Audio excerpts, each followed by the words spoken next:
How have you been? I know it's been a couple days since we last spoke. However, of course, I've been at work, and of course, I'm still following all this OGL stuff. Let me just kind of go through this a little bit because a lot of this is going to be aimed at Wizards of the Coast. A lot of this is going to be aimed at Hasbro. Now, when I'm talking about Wizards of the Coast and Hasbro, I'm talking about the corporate level executives. Um, just came out recently that Chris Cowell, one of the executives at Wizards, has decided. Number one, he's never played D&D, never. He also doesn't seem to believe that he needs to play it because when it comes to gamers, we're just all the same. Mm.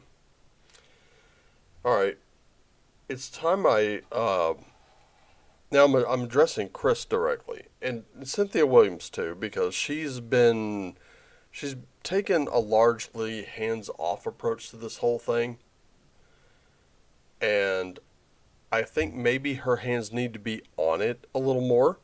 I think she needs to be paying a little more attention and understanding that this direction is disastrous.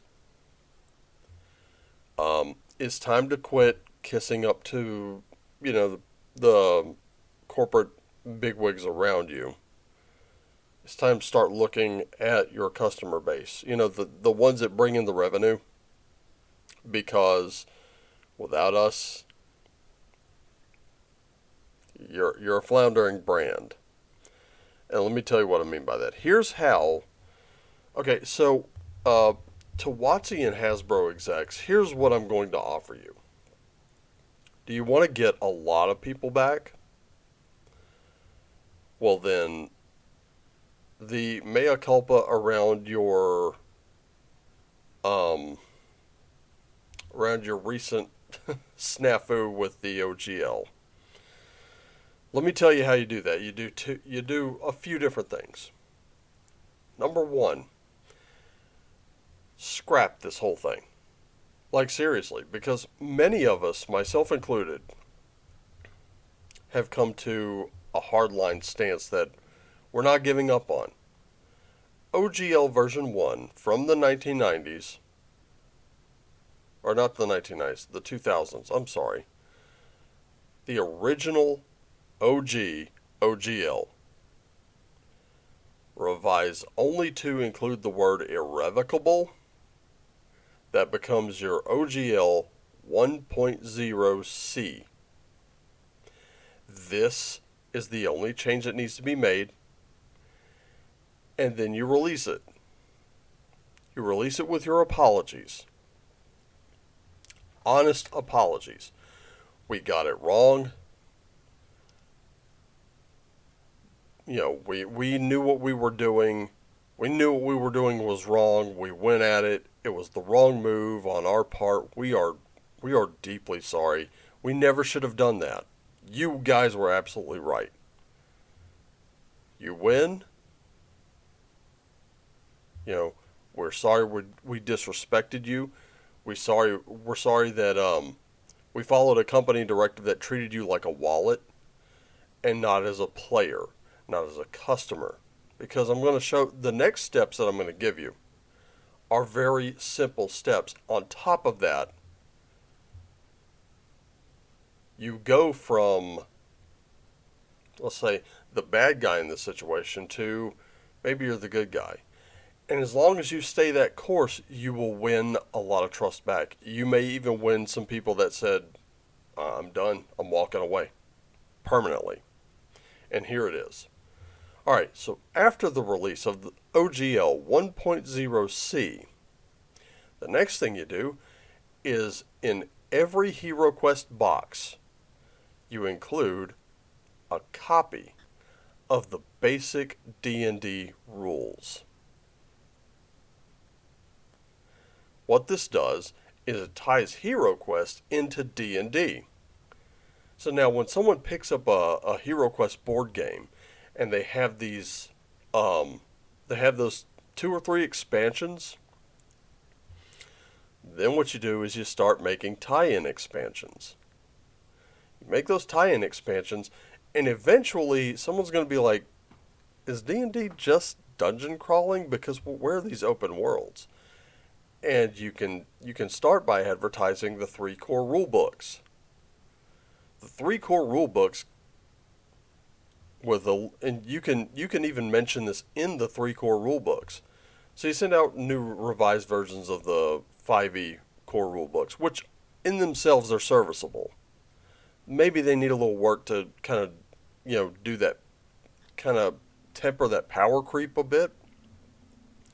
But what you do next is you show that with a little applied imagination, you can take that Hero Quest board game, you can use it for some dungeon crawls, or you could take a battle mat, use the same miniatures, and now you have yourselves new places to explore.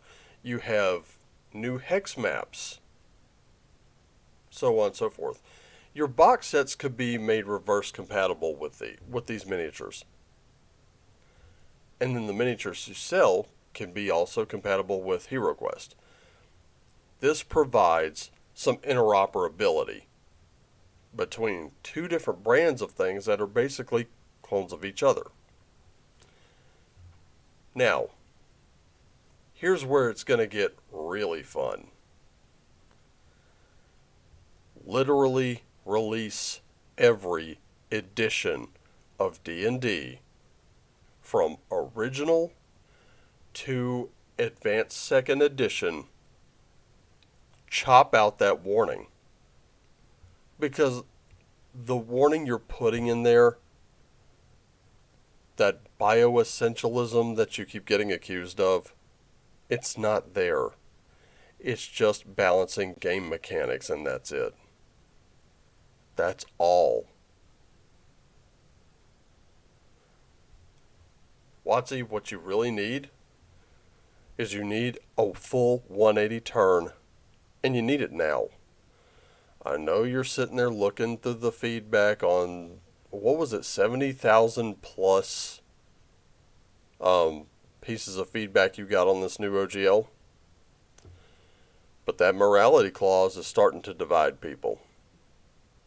That's a bad look for you. That's not a good look at all.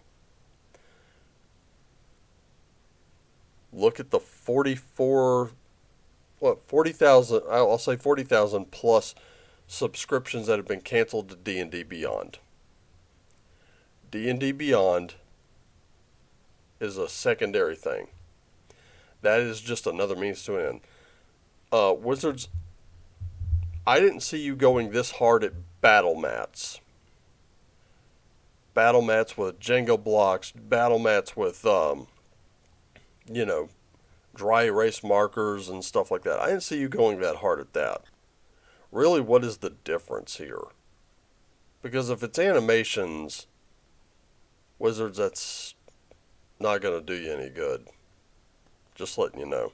Because let's face it, with that upcoming D&D movie at the end of March, you need us way more than we need you. Many of us are posting our libraries, and let me tell you, those are just the physical ones. You don't even want to know what we got in PDF. And sure, you've released every edition in PDF, but I'm talking some box sets of the original D&D. You're not going to take the secondary market. People are still, people are still taking those PDFs of original D&D and they're making their own box sets. There are YouTube videos about it. You're not getting rid of that. That's here to stay. And guess what? You could take all that tomorrow. There is such a thing called BitTorrent. Just letting you know. So, don't start pissing away money you could make from a loyal customer base. I know you want it to be a billion-dollar brand. But this all-digital platform is not going to be the way to do it. Remember, when you guys said you wanted to unite old school and new school, this is the way to do it. I'm literally giving you free marketing advice here. Don't throw it all away. And to the rest of you, let's ensure that this reaches the executives at Wizards of the Coast and Hasbro, because they need to know this. Shareholders, you need to see what they're throwing away. And if you look at the amount of just YouTube videos, we're not even talking about videos on Odyssey, Rumble, and I've seen them. They're there. And even if I've seen just a handful, I can tell you right now, Odyssey, Rumble, BitChute. Hey, I've got I think I might have the market cornered on CloudHub. I don't know. I haven't seen anybody else making videos about this on CloudHub. But I know if I'm one person there, and my videos are getting about anywhere from about 160 to 250 views, may not be getting any real engagement or interaction, but people are seeing that, and they're understanding what kind of scumbag stuff that, Hasbro and Wizards of the Coast are doing. They're doing it to you, my viewers. They're doing it to every property these days. Video on demand. Took a problem and solved it. You don't have to go to a movie rental house, pick up a movie, take it home, forget to bring it back. DVD solved a lot of problems. You don't have to rewind it. Actually, as an aside, I had a girlfriend once, and we had some DVDs to return to a movie rental house, and she grabbed them, and and as a joke, I went, "Did you rewind them?" She went, "Fuck," and ran back inside. I laughed for a good solid 2 minutes before she came out with those DVDs in hand with a very, very angry look on her face at me. It's a fond memory. But you can see it solved the problem. We didn't have to rewind. Video on demand meant no late fees. I can rent a movie, instantly watch it, and after a few days, can't watch it anymore unless I pay for it again. I could purchase a movie, download it, watch it. I've got plenty of my physical movies in digital format, so I can just stream them from my computer. There's plenty of that, and I understand that stuff like Raid Shadow Legends and League of Legends and all that stuff is not D&D. Okay? Let's get that straight. All gamers are not alike. And that's okay. Not all RPGs, tabletop RPGs specifically, are alike. That's okay. That's why we need them. We need that variety there. And I've got a small variety myself, but mostly my tabletop RPGs are centered around, fantasy. Everything from sword and sorcery to high fantasy, because I love it all. There's a seat for every bottom here. And it's powered by imagination. There's no compatibility issues. If you don't like the new version of the game, you can just play the old. And it works.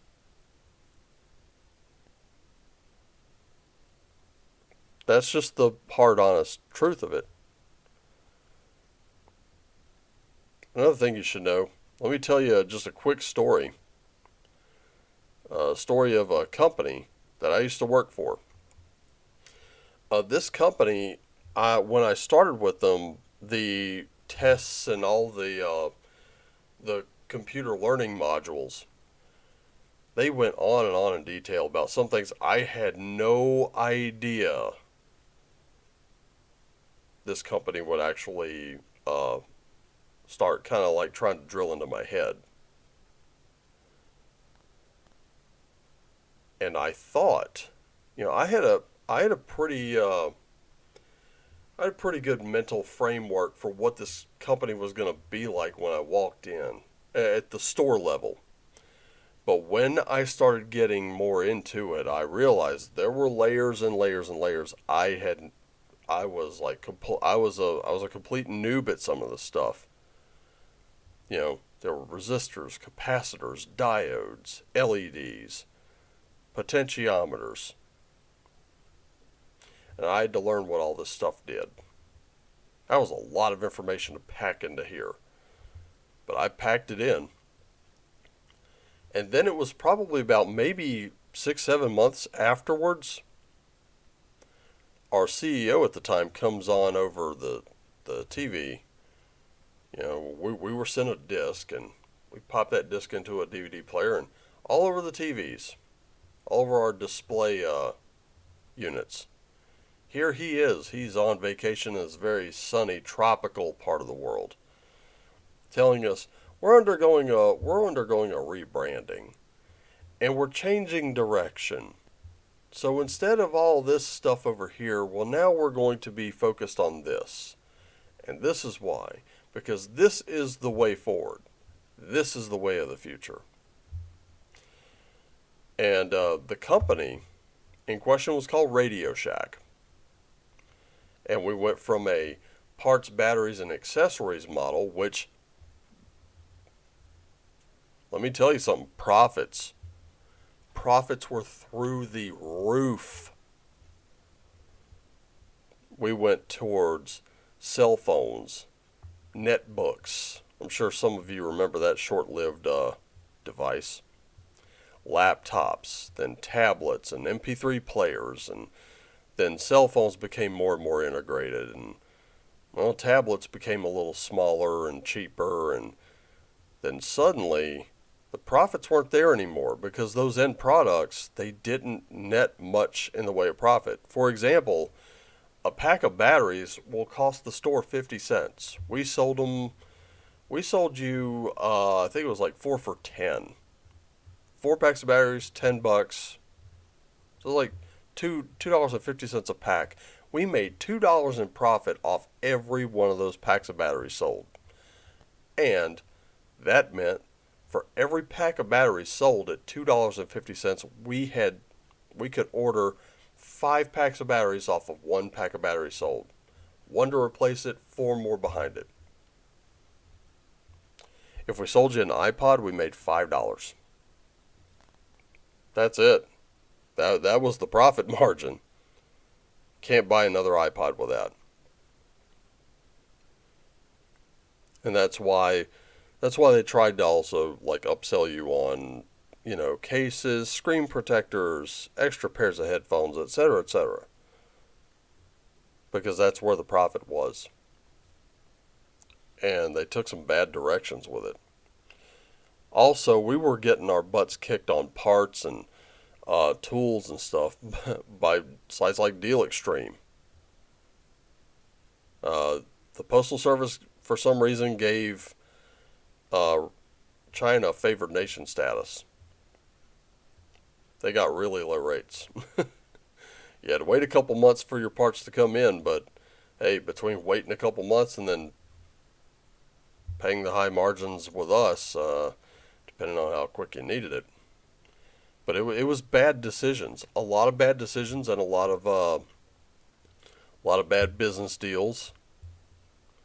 In fact, Company Man, go to that YouTube channel, type in Company Man RadioShack, watch his video. Wizards, Hasbro, watch that video, because you're doing very similar things, and it's not going to bode well for you. Okay, now, with that being said, I should talk about something else for just a moment,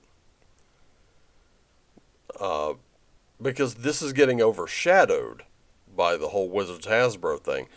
Mongoose, who owns Traveler, and Cepheus, they're going through something similar right now.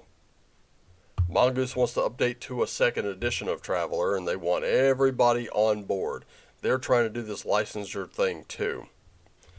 Unfortunately, those negotiations, they have kind of a sliding scale of hope. One day things look great, the next day not so much. I actually have an article. I'll post it in the link down below. I think you need to check this out, because the solutions to this are, number one, what's being advised in most of the Cepheus circles: get what you can where you can. Okay, so like there are books like Cepheus Deluxe, which I have that in PDF. There's Hostile by Zozer Games. I have Hostile Solo. I really want to get the rules and settings book. They talked about a bestiary coming, which, now with this news, I have no idea what they're going to do. You want to really know my advice? I got two pieces of advice for you, my viewer. Go down below.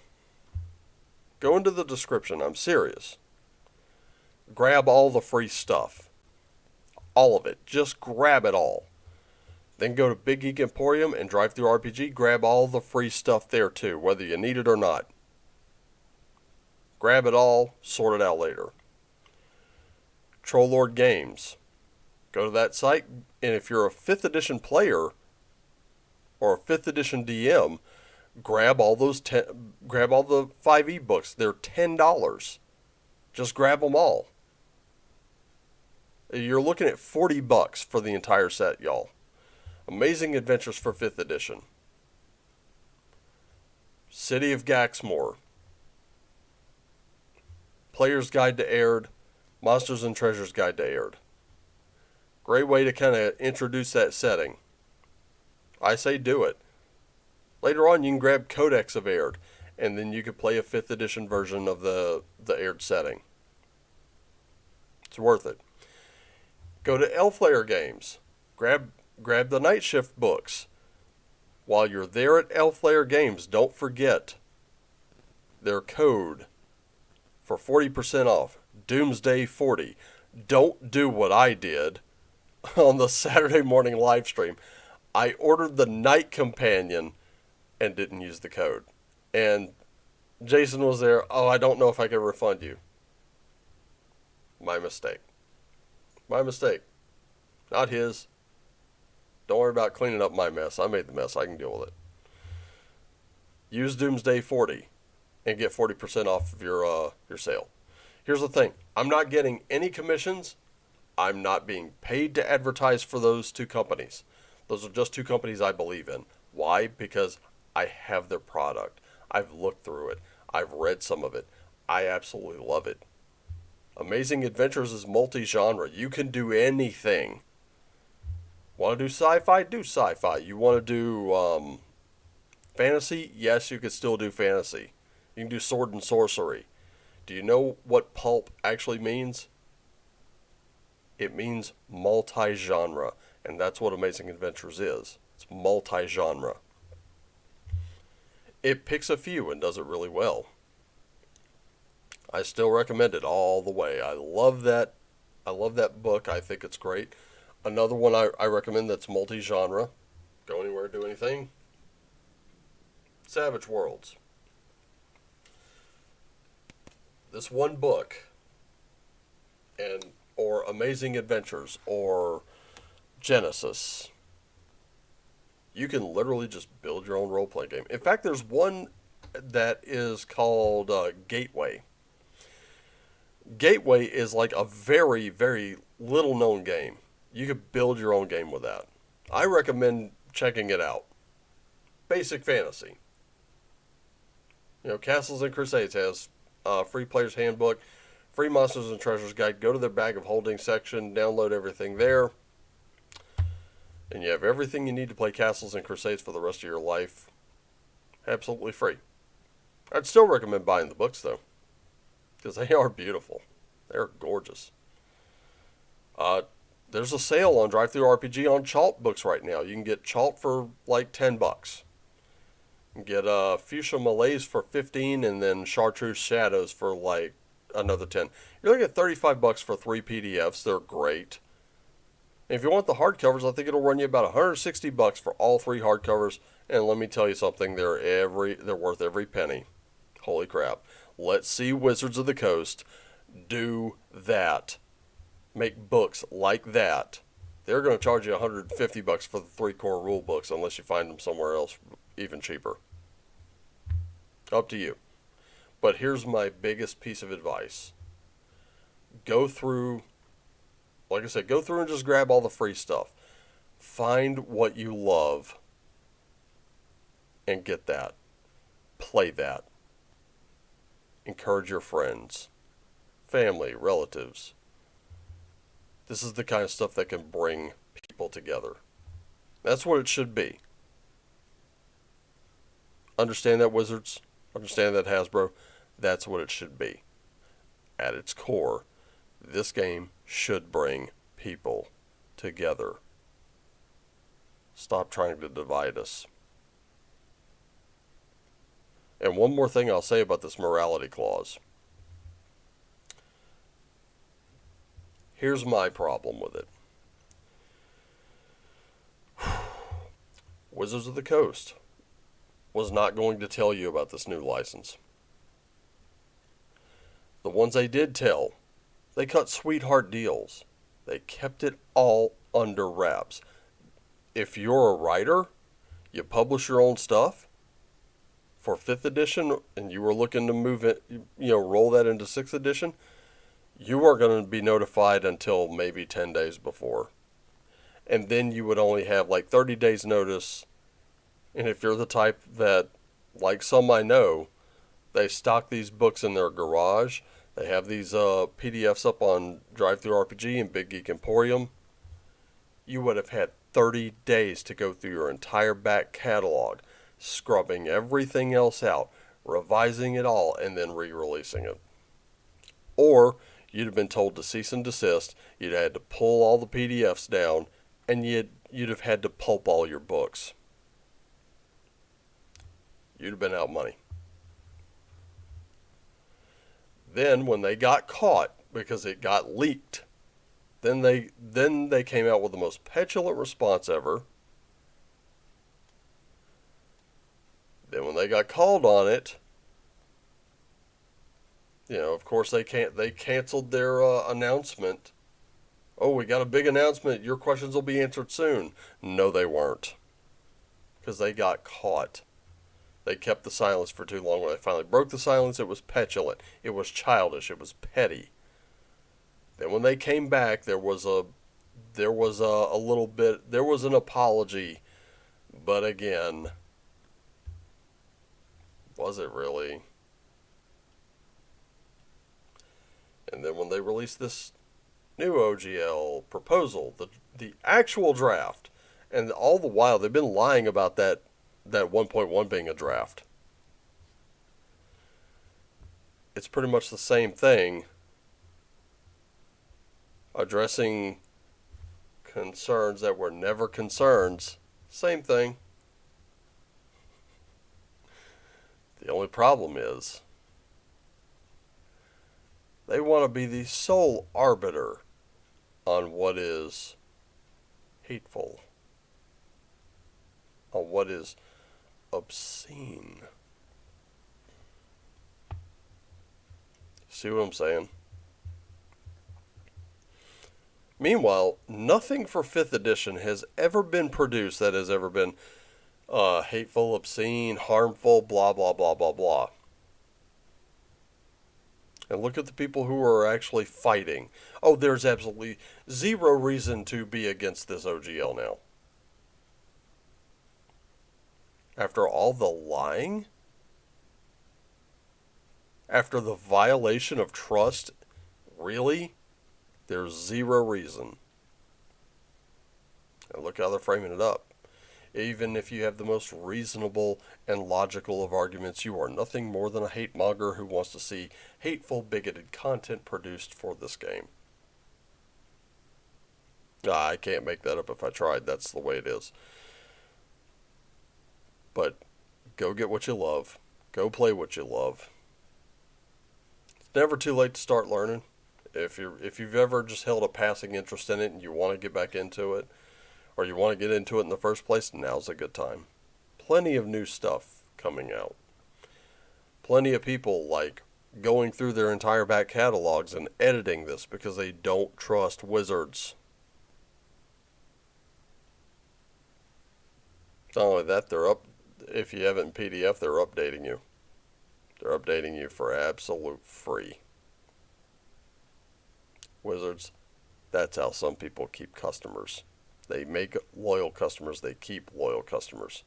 It's a lot of work, but it works. Alright, that's all I've got for you today.